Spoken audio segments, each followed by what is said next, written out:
500 вреќи ориз остануваат непродадени во домот на Петре Димитров од општината Чешиново Облешево поради ниската откупна цена од 25 денари за килограм. Тој вели дека оваа цена не ги покрива трошоците, бидејќи кога од истата ќе се одбие за трошоци и давачки му остануваат само 18 денари за килограм. Тој тврди под оваа цена оризот нема да го продава, па решен дури со оваа гранка да се занимава само уште оваа година. Цената е никаква, па види оризо 20 динара е. Значи 20, 22 до 25 динара. Од тоа ќе ти одбие негде околу 18 динара пари остануваат од кило ориз. А не сум го продавал оризо. Ја имам околу 500 вреќи ориз. Не може да го давам јас за 12 динара, ова е за 25 динара оризо ја. Не го давам Андреја. Ово чудо што го гледаш ти, нигде го нема. Не, може да го сликаш, убаво да го сликаш ако фане. Тука нема никаде, што е Сан Андреја ориз.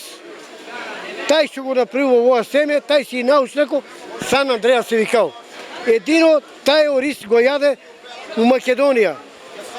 Ние го јаде македонците, а ево ни донесува турски семиња. Тие турски семиња може да раѓат, меѓутоа не се сладки.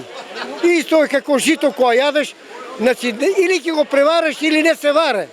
Некогаш Македонија ориз произведувала за цела Југославија, тврди Димитров. Незадоволен остана пред нашите камери, велејќи дека производството на ориз пополека ќе згасне. Решението да не се сее. Ако е тоа од западот, ова е фактички од западот, да го рачунам, Македонија да не биде аграрна земја, да биде зависна земја и тоа. И они сега, било што, али сега, за бивша Југославија, Македонија беше направена земја, аграрна земја да произведува за цела Југославија све. Сега за никаде го везуваме од Албанија. Вика пазарна економија. Која пазарна економија може да направи? Па ќе продолжиме да садиме, а може последна година ќе биде. Инаку производителите одовде бараат откупната цена на оризовата арпа да биде минимум 35 денари за ситни сорти и 40 денари за крупни сорти оризова арпа. Доколку нема решение во однос на цената, и Петри и неговите пријатели оттаму остануваат со ставот дека еден по еден ќе се откажува од оваа гранка.